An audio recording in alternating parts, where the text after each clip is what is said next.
خوشی منانے کی بات تو نہیں ہے، یہ تو 1 سال کم ہو گیا میری زندگی میں سے۔ میں اپنی قبر کے 1 سال اور قریب چلا گیا، اور کسی کا کچھ پتہ نہیں کب اس کا وقت ختم ہو جائے۔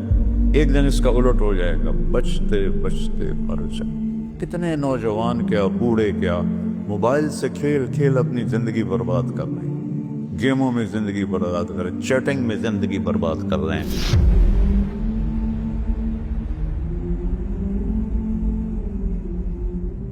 ویسے تو نئے سال نئے سال میں کوئی نئی چیز نہیں، وہی جنوری آ گیا جو پچھلے سال آیا تھا، وہی فروری آئے گا جو پچھلے سال تھا، وہی مارچ آئے گا جو پچھلے سال تھا، وہی سردی ہے جو پچھلے سال تھی۔ کچھ بھی نہیں بدلتا، صرف ہندسہ بدلتا ہے، باقی سال میں تو نئی کوئی بھی چیز نہیں ہے۔ موسم بھی وہی ہیں، دن رات بھی وہی ہیں، بارش آندھیاں بھی وہی ہیں، دریاؤں کی روانی، ہمارے تو دریا خشک ہو گئے، وہی پہاڑوں پہ برف ہے، وہی آبشاریں ہیں، وہی چشمے ہیں، وہی پرندوں کی ڈاریں ہیں، وہی رات کا اندھیرا ہے، وہی دن کا اجالا ہے، وہی صبح و شام ہے، وہی کہیں رونا ہے، کہیں ہنسنا ہے، کہیں دکھ ہے، کہیں سکھ ہے، کہیں ظالم ہے، کہیں مظلوم ہے، کہیں بدکار ہے، کہیں نیکوکار ہے، کہیں دھوکے باز ہے، کہیں دیانتدار ہے۔ ہر چیز تو اسی طرح چل رہی، تو تبدیلی کیا ہوئی ہے؟ اور کتنے پاگل پن کی بات ہے کہ خوشی منائی جاتی ہے۔ خوشی منانے کی بات تو نہیں ہے، یہ تو 1 سال کم ہو گیا میری زندگی میں سے۔ میں اپنی قبر کے 1 سال اور قریب چلا گیا، تو بدلا تو کچھ بھی نہیں۔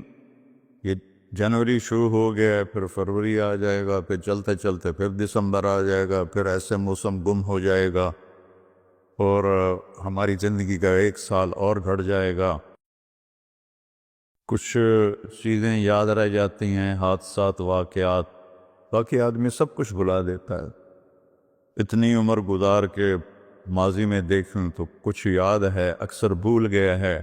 البتہ پچھلے سال کا جو میرے بیٹے کی وفات کا حادثہ ہے، وہ شاید مجھے موت ہی بلائے گی، اس سے پہلے تو بھولنے کا کوئی شکل نظر نہیں آتی۔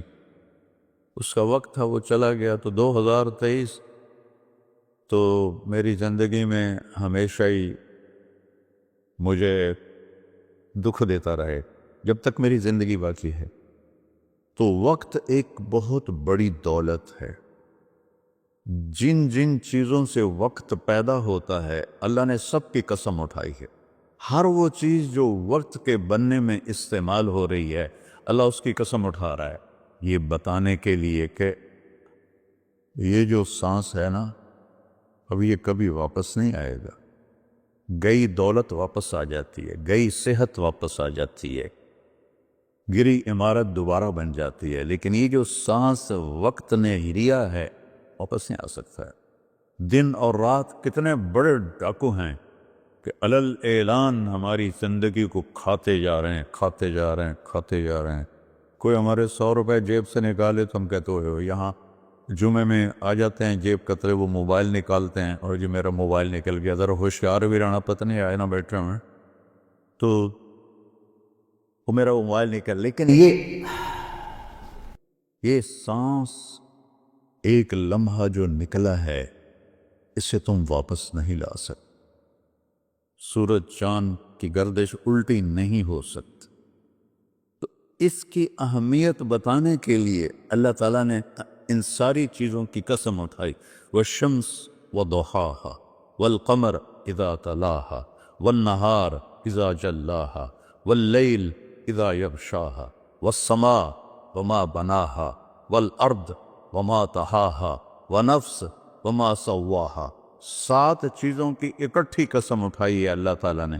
سورج کی قسم، چاند کی قسم، دن کی قسم، رات کی قسم، آسمان کی قسم، زمین کی قسم، اور اے انسان تیری جان کی قسم کہ وقت نے تجھے گھیرا ہوا ہے، وہ تجھے کھینچ رہا ہے، کھینچ رہا ہے، کھینچ رہا ہے، ہر ٹک ٹک ٹک یہ کلہاڑے کی طرح میری زندگی کے درخت کو کاٹ رہی ہے، کاٹ رہی ہے، کاٹ رہی ہے، کاٹ رہی ہے، اور پتہ بھی نہیں چلتا، اور کسی کا کچھ پتہ نہیں کب اس کا وقت ختم ہو جائے۔ میں اپنے بارے میں تو سوچتا تھا کہ 70 سال کا ہو گیا ہوں تو اب میری زندگی مطلب جامن دا ویلا نیڑے ہی ہے، لیکن وہ عاصم پہ وقت آ گیا کہ 36 سال کا نوجوان اور اتنا صحت مند کہ 30 کلومیٹر مسلسل دوڑنے کی طاقت تھی اس کے اندر، 30 کلومیٹر ایک سانس میں دوڑتا تھا، اور خانپور ڈیم کو 1 گو میں اس نے کراس کیا اور آر پار کیا۔ اس کے اوپر موت کا حکم آ گیا تو کچھ پتہ نہیں ہے۔ مریض سسک رہا ہے، یا اللہ موت دے دے، وہ جوان مانگ رہا ہے، یا اللہ زندگی دے دے، اس پہ موت آ جاتی ہے۔ اور وہ ہمارا ایک نوکر تھا چاچا فتح محمد نام تھا، فتح کہتے تھے، آخر عمر میں بیمار ہو گیا تھا تو میں اس کا حال پوچھنے گیا تو مجھے کہا میاں موت نہیں آ رہی، ہمارا ٹائٹل ہے وہاں خاندان میاں، میاں موت نہیں آ رہی، کسی کو مانگے نہیں ملتی، کسی کے بچتے بچتے، لوگ کہتے ہیں نا میں تو مرتے مرتے بچا، ارے بھائی بچتے بچتے مر جائیں گے، میں تو مرتے مر جاؤں، میں تو مرتے مرتے بچے، ایک دن اس کا الٹ ہو جائے گا، بچتے بچتے مر جائے۔ وقت قیمتی چیز ہے، اور یہ قیمتی بنتا ہے اس میں کچھ بھرنے سے، اور جو بھر دو گے نکال نہیں سکو گے۔ وقت کے برتن میں جو بھرو گے، وہ بوتلوں میں یہ سیرپ مشینوں میں ایسے ڈال رہی ہوتی ہے نا، ایسے بوتل آتی ہے، اس میں اوپر سے وہ مشین اس کے اندر سیرپ ڈالتی ہے، وہ آگے چلی جاتی، کبھی کوئی بوتل مس ہو جاتی ہے تو خالی آگے نکل جاتی، اس کے اوپر کھڑا ہوا جو ہے کام کرنے والا، وہ اس کو اٹھا کے دوبارہ پیچھے رکھ دیتا، پھر بھر جاتی ہے۔ لیکن یہاں یہ نہیں ہو سکتا کہ میری یہ گھڑی خالی چلی گئی، کچھ بھی نہ کیا، یا موبائل سے ہی کھیلتا رہا۔ کتنے نوجوان کیا بوڑھے کیا موبائل سے کھیل کھیل اپنی زندگی برباد کر رہے ہیں، گیموں میں زندگی برباد کر رہے ہیں، چیٹنگ میں زندگی برباد کر رہے ہیں۔ وقت ایک قیمتی چیز ہے۔ یہ سال مہینے تو ہم نے بنائے ہیں، اللہ نے کہا تھا تعلموا عدد السنین والحساب، مہینے سال تم خود بنا لینا، میں تمہیں وقت کھلا دے رہا ہوں جب تک تمہاری زندگی ہے۔ 17 ہجری میں حضرت عمر رضی اللہ تعالیٰ عنہ کی حکومت تھی، ابو موسیٰ اشعری رضی اللہ تعالیٰ عنہ یہ گورنر تھے بصرہ کے، تو انہوں نے خط لکھا کہ امیر المومنین آپ کے خط آتے ہیں، نہ پتہ ہوتا ہے یہ کب نافذ ہونا ہے اور نہ پتہ ہوتا ہے یہ کب ختم ہونا ہے، تو ارخ لنا، تو ہمارے لیے کوئی کیلنڈر بنائیے۔ تو حکومت بہت پھیل چکی تھی، 22 لاکھ مربع میل میں حکومت پھیل چکی تھی، تو حضرت عمر کو یہ بات بڑی پسند آئی، تو انہوں نے سب کو جمع کیا، فرمایا بھائی ابو موسیٰ کا خط آیا ہے تو ہمیں اپنا کوئی کیلنڈر بنانا چاہیے۔ سب نے کہا بالکل صحیح ہے، تو فرمایا کہاں سے شروع کرے؟ تو ایک رائے آئی میلاد النبی سے شروع کرے، ولادت نبی سے شروع کرے۔ ایک رائے آئی غزوہ بدر سے شروع کرے، ایک رائے آئی فتح مکہ سے شروع کرے۔ آپ نے حضرت علی سے پوچھا تمہاری کیا رائے ہے؟ کہا ہجرت سے شروع کرے، کہ ہجرت سے اسلام زندہ ہوا، آپ کی ہجرت ہوئی تو اسلام کے دروازے کھلے۔ تو عمر رضی اللہ تعالیٰ عنہ کو یہ رائے سب سے زیادہ پسند آئی، اور یہ طے پایا کہ بھئی ہم ہجرت نبی سے اپنے سال کو شروع کریں گے۔ تو محرم سے ہجرت کی ابتدا ہو گئی۔ تو آپ نے فرمایا چونکہ ہجرت کی ابتدا تو محرم سے ہے، ہمارے نبی نے ہجرت کی سفر میں جا کر، 27 سفر، تو ہم ہجری شروع کریں گے وہاں سے، اور سال شروع کریں گے محرم سے، کہ محرم سے ہجرت کی ابتدا ہوئی تھی۔ اور حاجی حج کر کے واپس جاتے ہیں تو محرم پہلا مہینہ بنتا ہے، تو لہٰذا ہمارا جو سال بنا وہ بنا محرم سے شروع ہوگا، اور اس کی جو سال کی جو انتہا ہے، ابتدا وہ ہجری سے ہوگی۔ اور صحابہ اجازت لے رہے تھے، جا رہے تھے، ابوبکر صدیق نے اجازت مانگی تو آپ نے انکار کر دیا، تو کہا یا رسول اللہ میں آپ کے ساتھ جاؤں گا؟ آپ نے کہا ہاں۔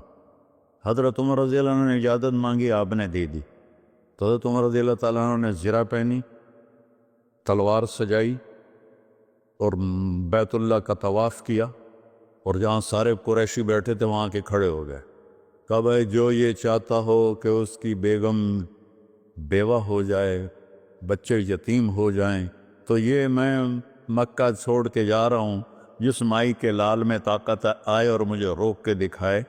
ایک بھی نہیں اٹھا، ایک بھی نہیں اٹھا، سارے سہم گئے، دبک گئے۔ میرے نبی سے زیادہ دلیر تھے حضرت عمر، آپ چھپتے گئے۔ حضرت عمر کا فعل سنت نہیں بننا تھا، میرے نبی کا فعل سنت بننا تھا۔ کمزوری کے وقت میں کیا کرنا ہے ہمیں طریقہ سکھانے کے، ورنہ جبریل ایسے براق پہ بٹھاتے اور جا کے مدینے اتار دیتے۔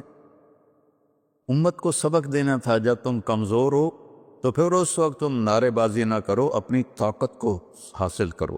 نعروں سے بھی کبھی کوئی قوم فتح ہوتی، اور بد دعاؤں سے بھی کبھی کوئی قوم برباد ہوتی، ہمارے جیسوں کی بد دعائیں۔ تو اپنی اصلاح کمزوری کے وقت میں وہ کرو جو میرے نبی نے کر کے دکھائے، کمزوری کے وقت میں وہ نہ کرو جو بدر میں انہوں نے کر کے دکھایا۔ اس وقت سارا باطل ہم پر چھایا ہو، ہمیں تو ایک جہاز کا پرزہ بھی بنانا نہیں آتا، تو وہ کتنے بے وقوف ہوں گے جو کہیں ہم کو نہیں ذرا پرزہ دے ہوئے جو توڑو تو ہی بم سٹنا ہے۔ کیا خیال ہے دیں گے وہ؟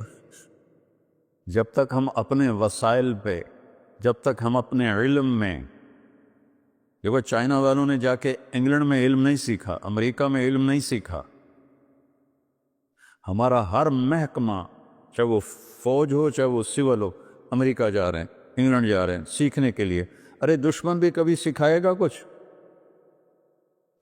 ہم خود تراشتے ہیں منازل کے سنگ میل، ہم وہ نہیں ہیں جن کو زمانہ بنا گیا۔ جاپان نے کوئی جا کے انگریزی سیکھی تھی، چائنا نے انگریزی سیکھی تھی۔ انگریزی سیکھنا کوئی منع نہیں ہے، ایک زبان ہے، سیکھو، لیکن اس کو بڑائی اور عزت کا معیار بنا لیں، کیا ظلم و ستم ہے یارو۔ اپنے علم میں خود مختار بنو گے، اپنی طاقت حاصل کرو گے، اللہ سے تعلق بڑھاؤ گے، پھر نعرے لگاؤ۔ ایسے زندہ باد مرد آباد کیا فضولیات، مسجدوں میں اتنا شور مچ جاتا ہے، زندہ باد مرد آباد۔ حضرت عمر رضی اللہ تعالیٰ نے دیکھا دو آدمی مسجد نبوی میں اونچی اونچی بات کر رہے تھے، تو آپ نے ایک کنکر اٹھایا اور ان کو ایسے پھینکا، جب ان کے سامنے گرا تو انہوں نے مڑ کے دیکھا، تو حضرت عمر نے ایسے اشارے سے بلایا مسجد نبوی میں، تو وہ آ گئے، کہا کہاں سے آئے ہو؟ کہا یہ طائف سے۔ کہ اگر تم مدینہ کے ہوتے تو مار مار کے تمہارے چہرے میں خونی کر دیتا، تم نبی کی مسجد میں اونچی آواز سے بول رہے۔ یہ ساری مسجدیں مسجد نبوی سے جڑی ہوئی ہیں، بیت اللہ سے جڑی ہیں، ان میں نعرے کبھی زندہ آباد کبھی مرد آباد۔ یہ کیا امت نے طریقہ اپنا لیا ہے۔ سلطان عبد المجید نے جب مسجد نبوی بنائی، جو سیکنڈ لاسٹ تھا ترکی بادشاہ، تو اس نے ساری دنیا سے کاریگر بلائی، ان کو استنبول میں ایک بستی میں ٹھہرایا اور کہا اپنے ہر ہنر والا اپنے بچے کو حافظ بنائے اور اپنا ہنر سکھائے۔ تو سب نے ایک ایک بچہ حافظ بنایا، اپنا تعمیراتی ہنر سکھایا، تو 3000 حفاظ اور کاریگر تیار ہوئے۔ ان کو سلطان عبد المجید نے مدینہ بھیجا اور انہوں نے مسجد نبوی کی تعمیر شروع کی۔ سارا ہر پتھر پہ قرآن پڑا ہوا ہے جو پرانی مسجد ہے۔ اور جب کوئی پتھر رکھتے تھے اور وہ تھوڑا بڑا ہوتا تھا، اس کے مطابق نہیں ہوتا تھا، تو وہ نشان لگاتے، اور وہاں بھی تراش سکتے تھے تیشے کے ساتھ، نشان لگاتے۔ جس بستی میں وہ ٹھہرے ہوئے تھے وہاں وہ پتھر واپس جاتا، وہاں اس کی کاٹ تراش کر کے پھر واپس بھیجا جاتا، پھر اسے لگایا جاتا، پھر وہ تھوڑا سا زیادہ ہوتا، پھر وہیں جاتا تھا، اور وہاں جا کے تاکہ ٹھک ٹھک کی آواز میرے نبی کو تکلیف نہ دے۔ میرے نبی تو اپنی قبر میں زندہ ہے تاکہ ان کو تکلیف نہ ہو، تو پھر اس کو واپس لا کے پھر جوڑا جاتا تھا۔ ایسے ہی بیت اللہ بنا، وہ جو پرانا اب انہوں نے گرا کے نیب کر دیا، تو ہر پتھر پہ قرآن پڑھا گیا ہے، ہر پتھر پہ، اور مسجد کا ادب ایسا تھا۔ پھر اس کے بعد یہ نئی مسجد، ہر سال میں جاتا تھا، میں دیکھتا تھا وہ کاریگر سگریٹ پی رہے ہوتے تھے، دھواں اڑا رہے ہوتے تھے، وہ ساتھ تعمیر کر رہے ہوتے تھے۔ نہ وہ عشق میں رہیں گرمیاں، نہ وہ حسن میں رہیں شوخیاں، نہ وہ غزنوی میں تڑپ رہی، نہ وہ خم ہے زلف ایاز میں۔ وہ زمانہ ہی بدل گیا، وہ مسلمان آئے وہ شاک گئے وعدہ فردہ لے کر، اب انہیں ڈھونڈ چراغ رخ زیبا لے کر۔ تو ہمیں قمری سال دیا گیا، اس کی وجہ مجھے سمجھ آئی 2014 میں جب میں ناروے گیا، اور ناروے میں ہے اینڈ آف دا ورلڈ، شمال میں and of the world Norway میں ہے۔ میں وہاں گیا، اس علاقے میں 2 مہینے سورج نکلتا نہیں اور 2 مہینے ڈوبتا نہیں، تو کیلنڈر جو شمسی ہے وہ فیل ہو جاتا ہے۔ رات ہے لیکن سورج نکلا ہوا پتہ نہیں دن ہے یا رات، دن ہے سورج نکلا ہوا پتہ نہیں دن ہے یا رات ہے۔ تو کئی علاقے ہیں ایسے اوپر شمال میں جہاں سورج کا کیلنڈر فیل ہو جاتا ہے۔ تو 3 گھنٹے کا اوسلو سے جہاز تھا، آگے 5 گھنٹے کا موٹر کا سفر تھا، 8 کلومیٹر کی سرنگیں تھیں، اور پھر آخری بستی مچھروں کی تھی، وہاں سے پھر 1.25 گھنٹہ آگے موٹر کا سفر تھا۔ تو جب ہم وہاں پہنچے تو وہ جون جولائی سورج ڈوبتا نہیں، 1 اگست کو ڈوبنا شروع کرتا ہے، اور ہم 4 اگست کو پہنچے، اور شروع میں بس 1 تاریخ کو ایسے ڈوبتا ہے ایسے نکل آتا ہے، پھر 2 کو تھوڑا سا وقفہ کرتا ہے، 3 کو تھوڑا سا وقفہ کرتا ہے، 4 اگست کو 20 منٹ کی رات تھی، چونکہ میں 4 اگست کو کیوں مجھے یاد ہے، 4 اگست کو 20 منٹ کی رات، اور ہم وہاں پہنچے تو ابھی ہم نے مغرب بھی پڑھنی تھی، عشاء بھی پڑھنی تھی، اور سورج نکلنے سے پہلے فجر بھی پڑھنی تھی۔ تو یہ ایک انوکھا واقعہ میرے ساتھ آیا ہے جو شاید ہی کسی اور کے ساتھ پیش آیا ہو، یا میرے ساتھ جو ساتھی تھے وہاں میں بھاگا، اور ریلنگ تھی اس کے ساتھ کھڑے ہو کر میں نے اذان دی۔ مجھے اللہ کی مخلوق کو 2 دفعہ دیکھ کے ہیبت طاری ہوئی۔ ایک ماؤنٹ ایورسٹ کو دیکھا کہ وہ پوری طرح ننگا تھا، چوٹی خالی تھی، دیکھ کر میں بالکل گم ہو گیا، جس کے تیر اتنے بڑے ہوں وہ اللہ کتنا بڑا ہوگا۔ اور ایک وہ جب میں اینڈ آف دی ورلڈ پر پہنچا تو اس کا وہ منظر دیکھ کے میں گم ہو گیا۔ میں نے اذان دی، ٹھنڈی ہوا چل رہی تھی، تو میں نے قبلہ دیکھنا چاہا تو چاند سامنے چمک رہا تھا، سورج فیل ہو گیا تھا، چاند چمک رہا تھا۔ تو آج سمجھ میں آیا کہ اللہ نے ہمیں چاند کا کیلنڈر کیوں دیا ہے، کہ میرا نبی سارے زمانے کا نبی ہے۔ جہاں سورج نہیں نکلتا اور جہاں سورج کئی مہینے نہیں ڈوبتا، اگر وہاں کوئی مسلمان ہیں تو دن رات کا حساب کیسے لگائیں گے؟ چاند کو دیکھ کر۔ میں نے چاند دیکھا، واہ واہ اب یہ رات کھڑی ہے، تو وہ قبلہ فٹ کیا، مغرب کی نماز پڑھی۔ مغرب عشاء اکٹھے پڑھنا تو مسافر کے لیے جائز ہے باقی ائمہ کے نزدیک، تو پہلے مغرب پڑھی، پھر عشاء پڑھی، پھر ساتھ ہی میں نے فجر کی اذان دی۔ ہاں عشاء پڑھی، ایک وتر پڑھنا بھی سنت ہے، تو میں نے کہا بھائی آج ہکو وتر پڑھو کدیں فرض نہ نکل جاوے، تو ایک وتر پڑھا۔ پھر میں نے فجر کی اذان دی، ٹک ٹک ٹک ٹک 2 سنتیں پڑھی، پھر والعصر انا اعطینا سے میں نے فرض نماز پڑھائی، اور بیٹھے تھے کہ سورج آ کے السلام علیکم. تو وہاں جا کے مجھے یہ بات سمجھ میں آئی کہ اللہ نے ہمیں چاند کا کیلنڈر کیوں دیا ہے. یہ کہیں بھی ناکام نہیں ہوتا، کہیں فلاپ نہیں ہوتا. سورج کا کیلنڈر کتنی جگہ ہیں دنیا میں جہاں فلاپ ہو جاتا ہے، ناکام ہو جاتا ہے. تو یہ ہمارے نبی کی عالمی نبوت کی ایک دلیل چاند کا نظام شمسی بھی ہے. تو بھائیو، میں بہت ساری باتیں وقت کے متعلق بتا گیا. کہنا تو یہ تھا کہ ہندسہ بدلا ہے تو اپنے آپ کو بھی بدلیں، توبہ کریں اپنے رب کی بارگاہ میں اور گناہوں سے توبہ کریں. پتہ نہیں کب عاصم کی طرح کس کو موت اٹھا کے لے جائے. تو نہ جانے بلا لے پیا کس گھڑی، تو کیا کیا کرے گی کھڑی دن کے دن. نہ جانے بلا لے پیا کس گھڑی، پتہ نہیں کب موت کا ڈنکا بج جائے. تو بھائیو، اس سے پہلے توبہ کرو، اپنے رب کی بارگاہ میں جھکو، فرائض ادا کرو، 5 نمازیں پوری پڑھو، جھوٹ نہ بولو، سچ بولو، دھوکہ نہ دو، دیانتداری سے چلو، بدکاری نہ کرو، نکاح کرو، یہ نشے نہ کرو، حلال پیو، حلال کھاؤ، حرام نہ کماؤ، حلال کماؤ. ماں باپ زندہ ہیں تو ان کے آگے اف بھی نہ کرو. بیوی بچوں سے حسن سلوک رکھو، روب جمانا نہیں. ماں باپ سے کہتا ہوں، اولاد کی عزت کرو، اولاد کو عزت دو، انہیں ڈانٹ ڈپٹ سے نہ چلاؤ، پیار سے چلاؤ. اولاد سے کہتا ہوں، ماں باپ کے آگے اف بھی نہ کرو کہ وہ تمہاری جنت ہیں، وہ تمہاری جنت کے دروازے ہیں. اور اپنی کمائیوں میں حلال رکھو. ایک دوسرے سے لڑے ہوئے ہو تو صلح کر لو، کہ اللہ پاک کو آپس کا لڑنا بالکل پسند نہیں ہے. اور اب یہ سیاست کا بازار گرم ہو رہا ہے، یہ نہیں منافقت ہے، منافقت کے سوا کچھ نہیں ہے. اس سے دور ہی رہو تو اچھا ہے. اور اگر کہیں کوئی سیاست کا کسی کو شوق ہے تو پھر اپنے مخالف کی بدخوئی نہ کرے، اس کی برائی نہ کرے، اس کو گالیاں نہ دے، اس کو برا بھلا نہ کہے، ورنہ اپنی آخرت خراب کرو گے. یہ ایم پی ایم این اے ٹکے ٹکے بک رہے ہیں تو ان کی کیا حیثیت؟ آج کل کے وزیروں کو کون پوچھا؟ وزیر اعظم کو کوئی نہیں پوچھتا تو وزیروں کو کس نے پوچھنا؟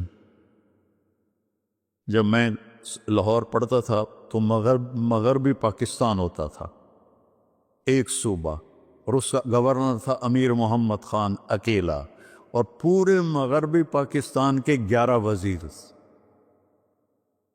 ان کا روب بھی تھا، ان کے پاس پاور بھی تھی، ان کا پروٹوکول بھی تھا، وہ دیانتدار بھی تھے.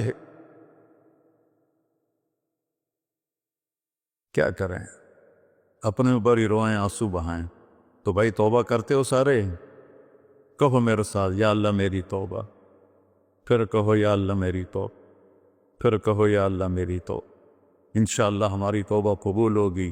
اور اگر کبھی ٹوٹ جائے پھر توبہ کر لینا، اللہ پھر معاف کر لے گا انشاءاللہ.